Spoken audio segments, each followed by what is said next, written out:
This is the Mistress Carrie Situation Report for April 9th, 2025. Just announced, Breaking Benjamin and 3 Days Grace are heading out on a co-headlining tour with Return to Dust opening. They're stopping New England September 11th at the Xfinity Center in Mansfield, Massachusetts.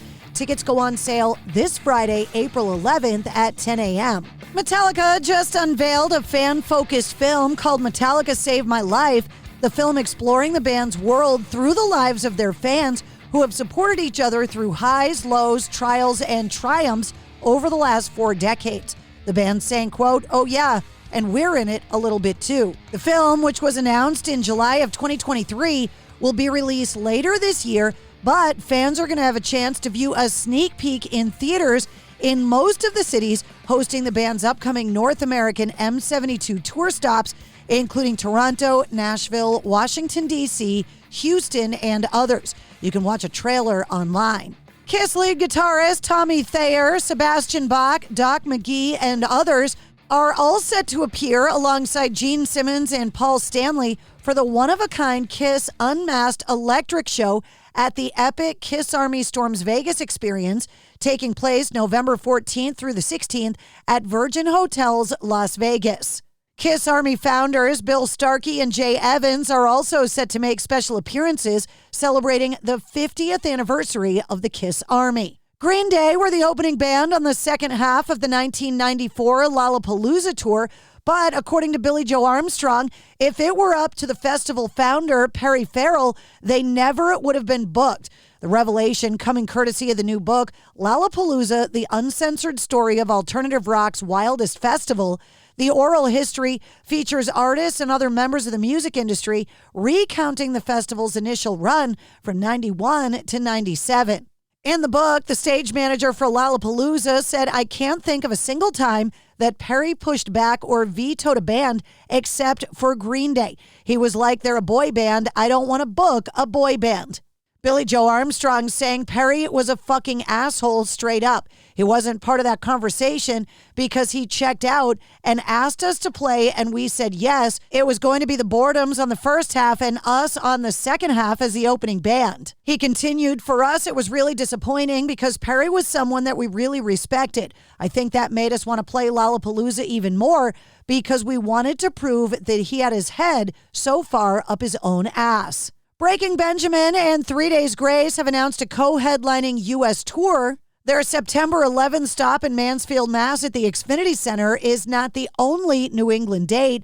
September 14th, they'll be in Guilford, New Hampshire at the Bank of New Hampshire Pavilion. Tickets for the entire tour go on sale this Friday, April 11th. Julian's Auctions is teaming up with Record Store Day to bring a piece of Seattle rock history to local stores this Saturday.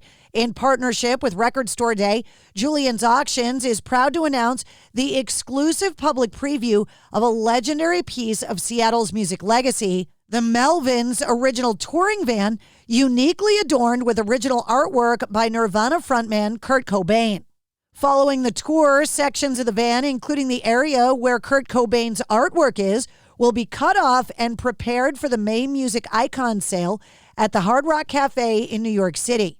Arcade Fire have released a new single called Year of the Snake and announced the new album Pink Elephant. That marks the 7th studio album from Arcade Fire, who is set to explore a, quote, cinematic, mystical punk approach. The new album is set to arrive on May 9th and is available for pre-order right now.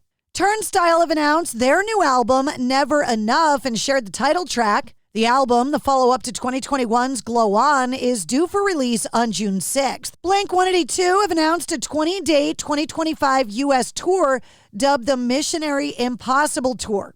Alkaline Trio, featuring former Blink-182 guitarist Matt Skiba, is set to be opening up the entire run. Tickets go on sale this Friday, April 11th at 10 a.m. That includes the only New England stop on September 9th in Guilford, New Hampshire at the Bank of New Hampshire Pavilion. Ioannis Vasilopoulos, known as just Ioannis, is an internationally known artist and designer who has just passed away. His work is featured in the books Fade to Black with Martin Popoff and Get the Let Out, written by Danny Somak.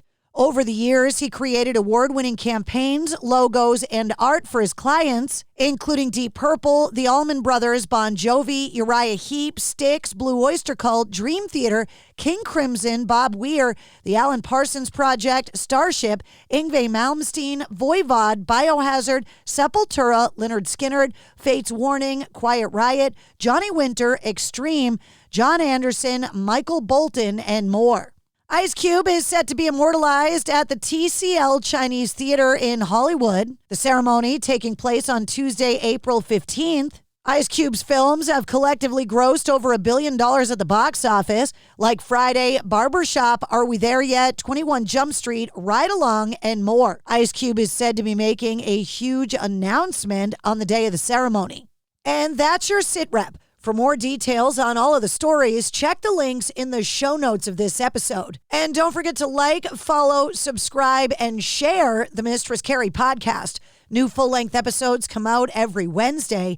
Episode 253, featuring Cullen Moore from Sleep Theory, is available now. And check out this week's bonus episode with Tobias Forge from Ghost.